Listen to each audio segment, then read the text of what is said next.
All right. So, welcome to the Tuesday Triggers podcast. Yes, I have the man, the myth, the legend, Lead Gen J on here. Unless you have been, if you're in the sales enablement space, unless you've been living under a rock for the last 3 years, you probably know Lead Gen J, arguably one of the biggest content creators in the space. So, thanks for coming on, man. How you doing? Man, I'm doing good. End of the day on Monday here. I got a light pointing at me, but it's pitch black out. Excited to be here and chat with you. You're a dude in the space that I respect, and I feel like we're going to have a fun, high-level conversation about this stuff. Yeah, man, I agree. I have tons of respect for you. I mean, I think anyone aspires to your content game. And one of the things that I value about what you do so much is you lead by teaching. And I think like knowledge is power, and that's such an important role in sharing that knowledge, right? It's like the idea of a lead magnet in 2024 and 2025, right? Give before you get, right? The law of reciprocity, and it will come back to you. So you lead a great example on that. Would love to hear from you, though. Why don't you tell us what all you have planned for 2025? So I know your audience is probably a little bit more advanced, so I can have some fun with this because I'm a huge nerd. As you said, I like to lead by example, and it's easy to create this kind of content. I nerd out over a specific tool or tactic. I figure out how to do it and customize it for my specific use case. And then teaching it is just fun and easy. So I think with the tools that are out right now and the stuff that's come out late 2024 totally changed the game for me and for us. I feel now more than ever like I have superpowers. And I've been doing cold email for 10 years. Back when I started, I don't know if you remember a tool called ClickSend. It wasn't widely used, but we were sending 20,000 emails in one blast from their IP addresses. They were all going to inbox. And that's like literally how we started our PR agency and was able to grow so fast. The glory days. The glory days. Yeah. Obviously, since then, we've had to adapt a lot. And I won't go too deep into infrastructure, but now we're using Google legacy accounts, just tons of Google accounts, using Hypertide, tons of Microsoft Office accounts, all sending tiny little amounts of emails per day. All of them warming using Instantly's premium warm-up pool, no unsubscribe links. And really the strategy here is try and get the emails to feel like they're coming from a colleague or a friend. Nice, short, to the point. Try and get them to reply. No links, no images. All the basic stuff everybody knows about. The fun stuff happens once you start implementing some of these new tools that exist. Maybe not new, but new to me, new and exciting to me. So here's how I'm implementing a few different strategies in 2025. The first is Signals. So a lot of people are talking a lot about Signals. My big problem with Signals is, okay, great. Like now I know that all these companies have an open job listing. So they're looking for publicists. Awesome. I have that information in Clay. Cool. Everybody does. Now you're going to go in there every, week, repopulate all these new publicist listings and like run the Clay table by yourself. So I've been thinking through and problem solving. How can I create all of these things in an evergreen way where it's always just repopulating new information, running on autopilot without me having to go in there and do anything? And all of these things really come down to a combination of Make.com, Shopify, and Clay, and then Instantly or SmartLead. Once you can master that suite of tools, bind those with some AI models and some knowledge of prompting, the stuff that you can do is just wild. So the example I just gave with the job listings, my PR agency is trying to solve for, all right, somebody's looking for a publicist or someone to help them with media relations, and they're not a PR agency and they're not a recruiting agency. Cool. This is a company who's looking for PR help. We have an Apify, so I don't know how to pronounce it correctly, running every day. Apify, only for results in the last 24 hours. So it's always up to date, pushing all of those new job listings into a Clay table. And from there, the magic happens. The Clay table is used to qualify those leads, make sure it's an actual company looking for a publicist that would be a good fit for us. Verifying the leads, catch-all verifying in real time with Anymail Finder. Not a lot of people are doing that. And then using these Clay agents to actually go out and do research and create real personalizations that actually sound like a human did it. And there's some prompt engineering there, but the magic is the Clay agents, these AI models that can go out into the internet and come back with information. And if you're trying to replicate that in Make.com, we're using Perplexity to kind of do the same thing. But from there, every day, we've got this automation running, finding new publicist listings, qualifying them, verifying them, personalizing them, and automatically getting pushed into an instant AI campaign, all from that same table. So the goal in 2025 and I think this is the name of the game going forward, is what sort of signals are out there for us and for you? Because the job one, that one's obvious. That one's easy. So what other signals exist? We're scraping news publications that we know people pay money to get in. And we're trying to identify those people, put them into a clay table, and run an instantly campaign to them. So that's where it gets really fun and really creative, is what type of signals can we automate and run that same playbook on? And there's the ones that a lot of people are talking about on YouTube, using Trigify, LinkedIn engagement. But the real fun is the stuff that not a lot of people have thought about and are talking about because they're specific only to you and your business and your industry. That's what I'm super excited about. And we're doing that in all kinds of sectors across my kind of 3 industries right now. It's funny that you bring that up. So and this is, we're going to go off tangent. I don't know if you got tangents are okay. Let's have some fun. All right. I don't know if you have a hard stop here, but we'll just keep BSing because there was a company that unfortunately went bankrupt about 18 months ago. And we were starting to build so much of our company around this. I was so excited about it. It was called Selligence. Max Mitchum used to work there. And then I think Max has gone and done great things at Trigify. What I liked about Selligence is they had basically consolidated like 70 triggers. And so we were like, great, I'm going to funnel all of these triggers into one spot. I'm going to have AI qualify them and distribute them to the right company, or, apply them to the company, then see if the company's qualified. And I was like, I can use these for all of my clients, right? So again, if you've got X amount of growth or X amount of whatever, there's some of these generic ones that are at least a way in, right? Unfortunately, the company went out. So what I was trying to do after that was like figure out my own way to do this. And I tried so many ways. And oftentimes I find out, or someone else does it way better than me ultimately. And I was talking with Kellen Casebeer, who's another heavy hitter in the space. And he had built these RSS triggers where you take an RSS feed and you pick whatever RSS feed you want and you funnel it all in, and that's it, right? So to your point about getting oddly specific, or like the specificity, if you can build an RSS feed on it, you can do that, right? And that will be where people are going. And I love seeing how creative people are getting with it. Now, Claygent is opening up a whole hell of a lot more doors. I think companies like Octave are doing some very cool stuff in this space as well. But, realistically, if I can pair like your ad spend with your company growth with an announcement, hopefully I have something that's relevant at least to people at the higher up, right? If I can say, hey, saw your company growth went down, but your ad spend went up, what's changing, right? Or if I saw like these really hyper specific things, so like market changes and hyper local, hey, saw this bill just passed, how is that affecting you? And to your point, again, last but not least of kind of relevancy, we're all trying to get back to, we're actually like when first AI came out and everyone was using GPT for sheets and all of these cool things, we're like, yes, I can write this first line and I can write this last line and I can write this bit.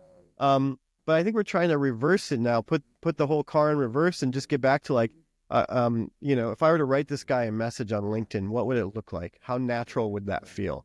And how can I achieve that look and feel for all of these emails? And damn, it's a tough problem and it's a fun problem. It is. But I love that, like, when we get together, we're like, we're just like sitting here, let's break this down, because that's the trend. No one knows where it's going to go, but everything in this space is cyclical. I firmly believe at some point I'm going to be sending a hell of a lot of robot written, like hand letters written by a robot here. But we're using handwritten.io for that. Handwritten letters written by a robot. It's a robot arm connected to a pen. It's just some crazy shit out there. There's this great book called How to Get a Meeting with Anyone by Stu Heinecke. And he talks about contact marketing. And so I was actually using a tool like that like 6-7 years ago to do art for people, to send them cheesy or cool or unique gifts to crack open those doors. So some of that stuff is like coming back. Punk Post is another one where they actually hire artists to draw the cards. So if you say, hey, I saw on this person's LinkedIn that they love Harry Potter, right? They're going to draw little cartoons of Harry and Ron Weasley and everything on the card and then write it, right? So only a matter of time before you got AI doing all of that. Okay, ChatGPT, do a stencil for Harry Potter and like draw it handwritten on this card. There's this opportunity for anyone listening out there who wants to like do something different. That's really the name of the game, is do something different. Trigify is great with the LinkedIn engagement, the Apollo signals with company growth, company shrinking, acquisition. Like triggers are awesome. They're better than not using triggers. They're better than not using signals. But I feel like especially the ones that are overblown and overused, they don't really, they're not giving our campaigns any oomph. But the ones that are creative, that aren't publicly accessible, that we're like really fine-tuned specifically for us, that nobody else is doing, those are the ones that by far have the highest success rate. Yeah, 100%. The hiring trigger worked really well for us for a long, especially when it was first starting to come out. We used Appify before, but when it was crazy hard to use, to plug it into N8N, to then send it to Clay. And the efficacy, if you're not doing it right, is going down. Like, just like anything, right? Like one trend will come in and then get burnt out super hard.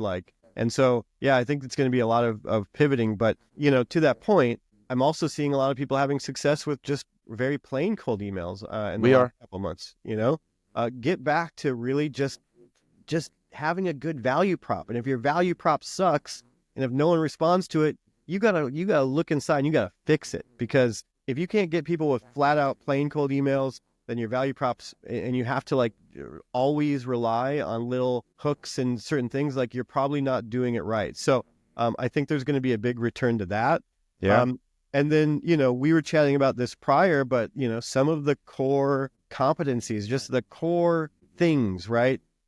Obviously, the biggest one is deliverability is still going to be the biggest obstacle. And it's going to be an uphill battle. It's going to be a total slugfest this year. You're going to have to get smart. You're going to have to get creative.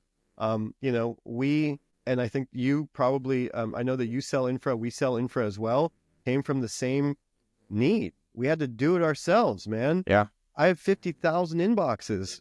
If I couldn't figure out how to do it myself, dude, I'm not like, we've been through a lot of losers before, like having a setup that actually works and like reliable, but it still really comes down to, are you sending messages that are getting reported as spam or not? Correct. That's where people fuck up. And there's really no good solution for them other than fix your offer, fix your messaging. I mean, We're still using very simple messaging for our PR agency. It's a little bait and switchy, tiny, tiny bit, but it gets the yes pretty much every time. And then for us, a lot of the emphasis now is on AI-generated replies that actually, all right, we got a yes from somebody. Now we grab that yes, we do all of that Claygen website scraping research, and we put together a really well thought out reply sequence for them. And that's been converting really well. But we do kind of bait them into the yes, but it's real bait. But I think the goal is figure out how to get the yes. Once you can do 100%. that, deliverability is easy. 100%. Now, I want to ask you about that, so I'm going to put a pin in that. Sure. But I would say that this is like the core structure in the way that we talk about it with clients. Is it really comes down to deliverability at the base of this pyramid, right? Deliverability, landing in the inbox, all of that.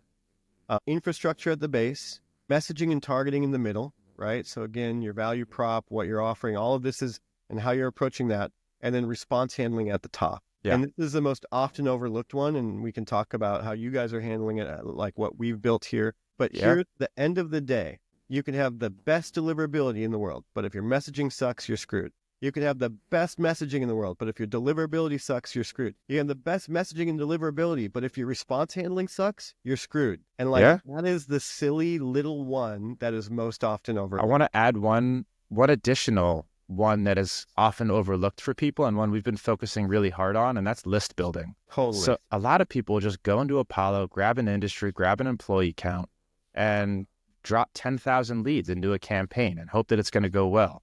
Well, there's not a single B2B database that I've used where you can do that and you're going to get a qualified list that meets your ICP. So we've really been going hard at using like keywords instead of industries, giving out keywords, and then finally putting it into Clay and making sure that each of those leads is actually qualified for what we're selling them. And if we can get that original 10,000 down to 2,500 hyper-qualified leads, then what do you think the results on the back end of that campaign are going to be? They're going to be much higher because a higher percentage of the people you're emailing are relevant. So 100%. That buffer is huge. I don't mention it in my little pyramid thing because, I don't normally go that deep in the weeds, but you look at people like Justin Chi, for example, homie of mine, brilliant. He does fairly, un-AI copy, right? He just does really good targeting and really good messaging. Messaging is like un-AI, and he drives insane amounts of performance because it does come back to if that list is crap, then you're going to get more spam complaints and it's going to burn your domain. Then the whole vicious cycle starts again. And yes, so you really like, and not to pitch us here, but this is why you work with us, right? Like if you've got a team, let's say you got a sales team of 10 people, 5 people, or whatever, you've got some established motion. You bring in us because we're like the best. We're maybe the same cost as one of those people, but we're the best in the world at what we do. So we're going to come in and totally fix all of the little things. And if you tweak all of these little things, like a C or a D or an F campaign can get brought up to an A, yeah, right? So we come in and bring all of our learning, collective knowledge, and impart that upon your team. It's not only we drive success for you, but it lifts like rising tides lift all boats, if you will. it's amazing when you're coming into someone who's doing it wrong and you're just like, oh no, no, no. So you're doing it for so many years. Like some of this stuff feels obvious, but you realize that it's not.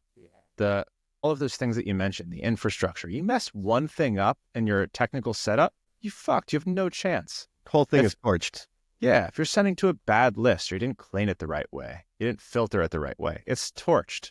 You're dropping a couple wrong keywords in your email campaign, it's torched. It's like so many chinks that need to be right in order for you to have a successful cold email campaign. It's not easy. Death by 1,000 paper cuts, Right. So you really have to nail every bit. And that's the thing, like so just like I've been in the advertising space for a long time, and people would come and they say, God, I tried like Facebook and Facebook ads and it didn't work for me. And it's Right. like, well, dude, you put $2,000 into Facebook ads. You did really shitty ads. You did really shitty targeting. Did you think about spending 20 grand and hiring one really good person to come in and do it really well? Because then you would have found out that you could have unlocked this whole like, fountain of wealth if you had just done it right. And Right. that's the people that say, oh man, our SDRs, we hired SDRs, we're paying them 20K a month across 4 SDRs and it didn't work. And it's like, well, dude, if you hired a bunch of kids out of college, like, again, I got like 17, 18-year-olds in this lead gen group that are absolutely brilliant. But I'm just saying, like, if you hire people that have never done this before, you're likely going to fail. And so Yeah. that's, I think, oftentimes the value that we bring in, and the domain expertise that we bring to all of this. But Let's yeah. talk about those replies. So the top of that pyramid is something I've been focusing a lot on, as you well know. Once you get the yes, that's challenge number one. It's a hard enough challenge, but this person still doesn't know who you are. They weren't out there looking for you. So how do you convert that? Sure, send me info. Yes, I could be interested. How do you convert that person into a call or a sale? Is there Yeah. science to it? What's your plan? Yeah. So, I mean, I'll probably ask you the same question here in just a minute, right? I want to get the same info from you, from your perspective. Sure. For us, obviously, response handling is a huge element of this that's the most often overlooked. Speed to lead is 100% absolutely everything in this space. It's critical. And if you aren't managing that, you're going to fail. So can you imagine like going to all of this work, setting up these thousands of emails and sending all this great customized stuff, and it gets in one of your reps' inboxes and they wait like, oh, I was out golfing with a client, I'll get back to him tomorrow. And they just throw these leads out the window. So that's what was happening to us. We were running our agency. We had these wonderful clients. We were giving them these amazing leads and they were dropping them. And so we had to figure out a way to do that ourselves. And I think that you've done this as well for yourselves. But we built our tool RevReply to handle that. If you don't respond within 30 minutes of someone responding positively to you, your chance of booking a meeting goes down 900%. Why? It's really obvious why, right? If you look at the inbox today, it's 50 times more full than it was 2 years ago. And so on the rare chance that someone is like, another cold email, and you actually get their attention, they're like, wow, this was actually pretty good. Screw it. I'm going to respond to this one. And they say, hey, you know what, Jay, what you said actually like clicked with me. I never respond to these, but like, screw it. Tell me your pricing, or like, do you want to get a meeting on? I can do tomorrow at 3 p.m. And if you wait a day, your golden opportunity is gone. Not only are they like, screw them, I got 50 other people that now hitting me up since then. They've forgotten about you, right? And so the speed to lead becomes critical. So again, we built a tool. You have a workflow as well that responds to people in like under 10 minutes, ideally within 3 to 5 minutes. 1 minute is a little weird, just FYI. But like, 3 to 5 minutes later that says like, hey, I'm super stoked that you're interested. I checked my calendar and I have tomorrow at 2 p.m. or Wednesday at 3 p.m. available. Does that work for you? Or like, can overcome objections, can tackle these, can respond in certain ways. And so we built that AI ourselves, but like, I will repeat this to anyone listening to this. Speed to lead is the most critical, most often dropped ball. And if you are not on top of this, you will lose so much that you've worked so hard to do. So who's the most common offender? The more tenured sales reps. Those are the people that we found that were like, again, these sales directors that have been in the business for 10 years and like 10, 20 emails a day, and they get 5 positive responses of those emails. They're killer. They're absolute hunters. Like, dude, then they'll be like, well, yeah, I didn't get back to them, and I don't know why they're not getting back to me. And someone from Uber got back to me, and they're just not responding to me anymore. Well, did you get back to them really quickly? Oh, right. Well, I was doing something. I was running some errands. So, that's why you got to have something set up to manage this. So that's my long answer, long-winded answer. How do you set your team up for success with speed to lead? Is there any automations or practices that you guys have in place? Because that was one of our big problems too. They weren't fast enough, and they were just sending BS templated replies, and oftentimes the wrong replies. But how do you solve for the speed? Yeah, so we built our tool RevReply, which anyone can go check out revreply.com. But it essentially you fill this well with knowledge and objections that you've handled before and whatever, and you let it run. Generally, with our tool, it will create the response. It will either send it to a Slack for you to confirm, it'll send it to your email for you to confirm, or it will just automatically send if you've built like a level of comfort with it. But realistically, it's just simply that, right? Go look at their calendar, find times that you have available, send them an easy, like one-click booking link and get it done, right? Even I would say like for any just random salesperson, right? Just respond quickly, make it easy for them to book. So give them one-click meeting booking links that you can do with Calendly or cal.com or whatever. And like, just try and push for a meeting. Most objections are relatively small. And so you can overcome a lot of those once you get them on the call. But that's just my perspective. There's whole other layers of calling and call motions that you can do that we also employ for some of our clients. But that's a whole nother beast. So I would love to hear from you. Like, what do you do to manage response handling and make sure that you take advantage of every opportunity that comes your way? So like you kind of mentioned, I built a custom solution. This is a project that's been working on for the last couple months. We finally implemented it like a month ago, and it's like tripled our booking rates. So then our cold email bookings go from like 100 a month to like 300 a month since we turned this thing on. And the problem we were trying to solve for was 2. One was the speed, and 2 was we were just using the instantly like templated replies that we gave, and we had VA coverage, so one overseas, kind of one in our time zone in the inbox, just like replying when they were, and the response time was bad, but mostly the response quality was really bad. And if you get somebody interested by cold email, that's a big win. That shouldn't warrant some templated button 2 days later. Right. That's something that should be treated with love and care, because that's and someone who's qualified, because you already pre-qualified them when you were doing your list building, that raised their hand and said, I want to talk to you about this offer. So invest a lot of time, my own time and resources, kind of building this thing out. It's really chicken scratch with Make.com, Appify, or plugging into the Smart Lead and Instantly APIs. So essentially catching all of the replies that come in through these platforms, categorizing them with our own AI as, interested, not interested, soft no, hard no. So did they just say, not the right time right now? Or did they say, go F yourself? That's going to be a different pipeline. If it's a soft no or an interested lead, we'll then scrape their website, do some research on them using Perplexity. Make sure to reply to their question or statement. So this is something that we were trying to solve for. Okay, they're asking about pricing. They have an objection. We have a whole database of how to handle those things, but feeding that whole database into an AI is difficult. So we've got a workaround using DeFi.ai that vectorizes it. That's a whole other conversation. So generate a reply, generate the right CTA, and then we're actually pushing it into a Notion database right now. So all our team has to do is they get notified, they push send, or they push don't send. Yep. And right now, 9 out of 10 replies are spot on. The ones that Amazing. aren't spot on, they'll put in their correction, put in revised, and it'll go to our Diffie database for training of that knowledge base. Oh, that's awesome. I love that it automatically goes to the training of the knowledge base. That's was a hard one. That one is a hard one. That's a huge one. And then one other thing that you said that I really liked. So you said this and it piqued my interest. How are you handling soft no's, and what do you see as the value of managing those? So a soft no is somebody saying like, now's not the right time. We've been burned by other agencies before. Like that's somebody that we don't want to send a calendar link to, but also somebody who might be worth replying to. They're qualified and they gave us a courteous response. So I think those do warrant a good reply. So depending on which branch they're on, if they're interested, we're trying to get them to book a call.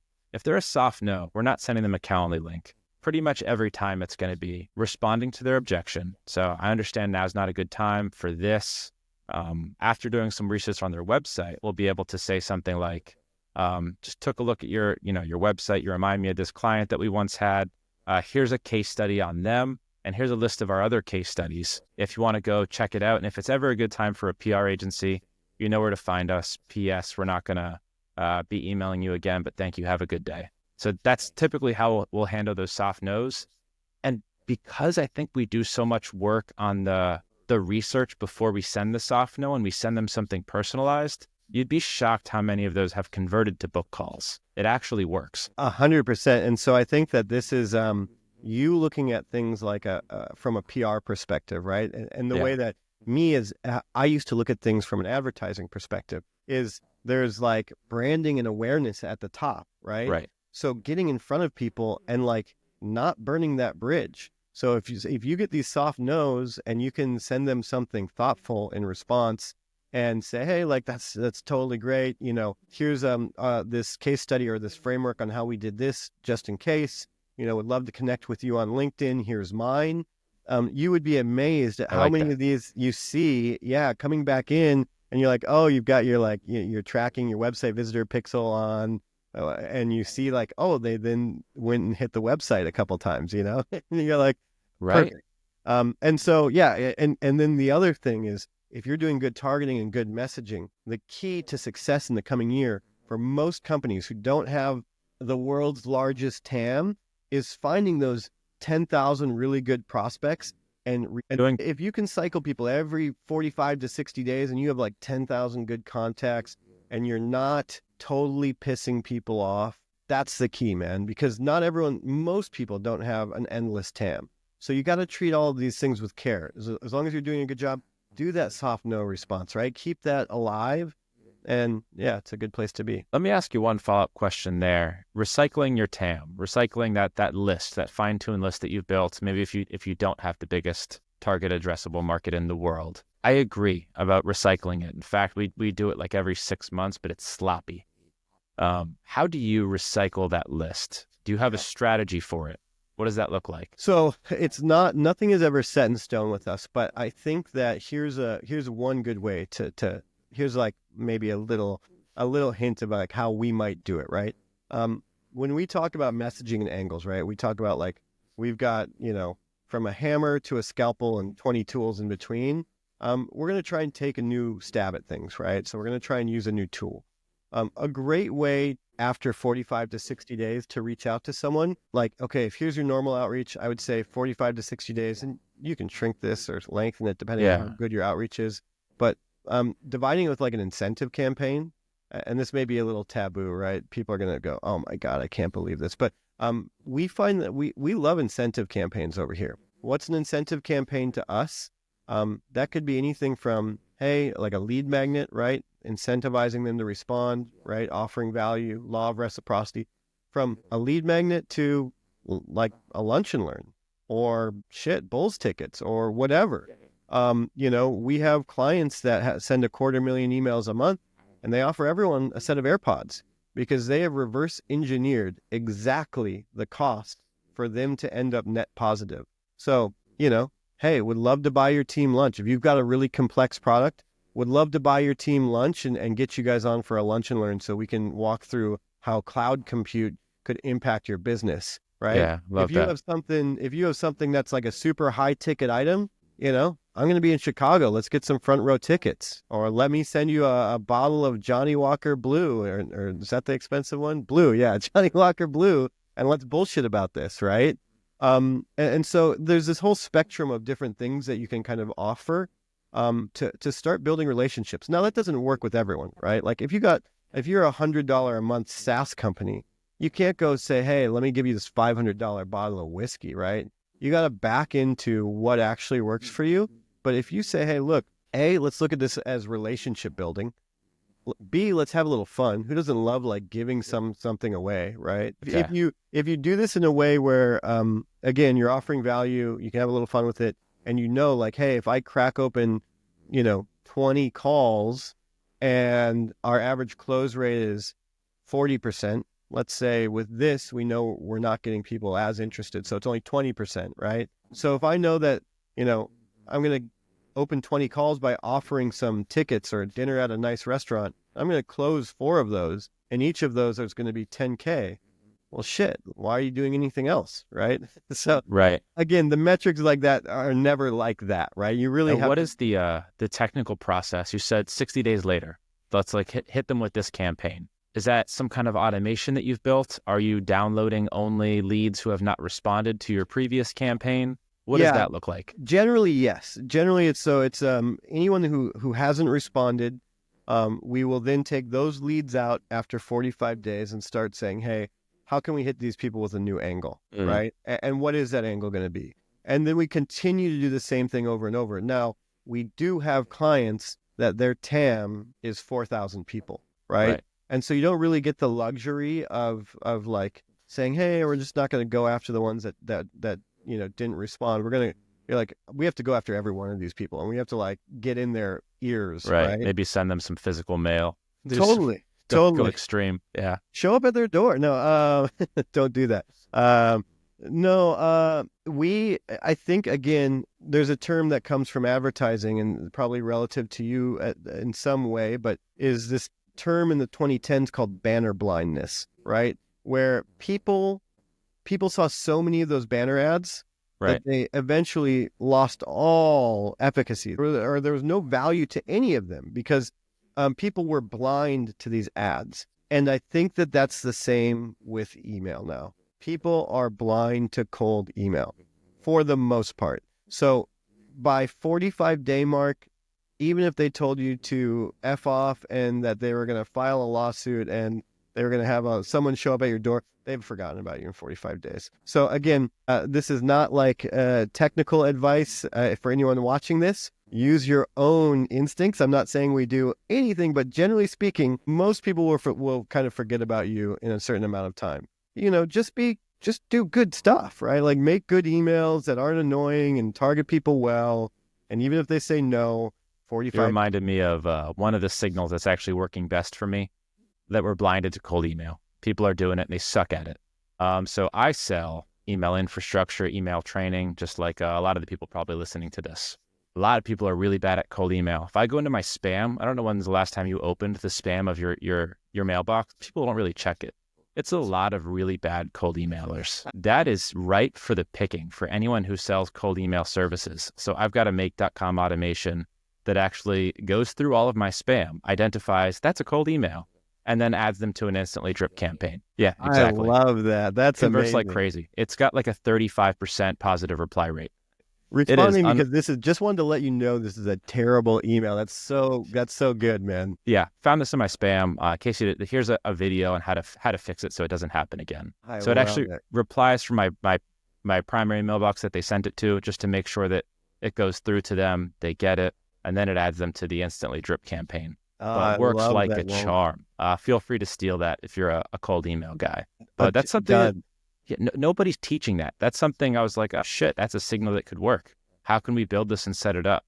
And that's why it's so effective. If everybody listening to this starts doing it, I promise you 3 months from now, I'm not going to be getting 35% positive reply rates anymore. But that's how this game works. Yeah, totally. Again, back to sharing the wealth. Like, you'll come up with more creative ideas, and I love it. And that's what I get the biggest thrill on, is like the creativity here. Me too. And so we know that like the things that we share are going to get torched. But I think that we're like, cool. We'll just keep coming up with newer, better stuff. There's always the next thing. Yeah. You look Especially at with technology. Totally.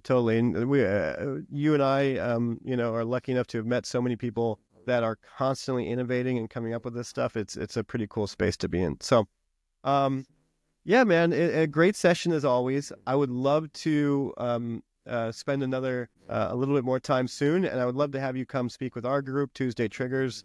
We just started a public group ourselves to again share a bit of the wealth. You've got your group. I'm trying to think of like how many different, how many things do you have now, right? 3 major things that I try and balance. And I had a podcast. I pretty much dropped that. So my PR agency is my 9 to 5. I'm here now. Let's go have dinner with a client. Lead Gen J has been a frickin' project of 2024.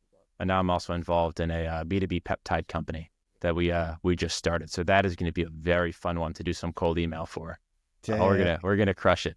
But you've built an awesome community yourself. I've been in Tuesday Triggers maybe like 2-3 weeks now. Yeah. Awesome people. I've gotten some great ideas from it. Super active community. Kudos to you and your SaaS, RevReply. No one doing what you're doing in the space. I hope that it stays that way for your sake, but it is such a valuable thing that so many people overlook. You guys are the goats at that. So anyone who checked it out, highly recommend it. I appreciate that, dude. I love chatting with you. We'll catch up soon. Outside of that, thank you, brother. Sounds good. Bye, Christian.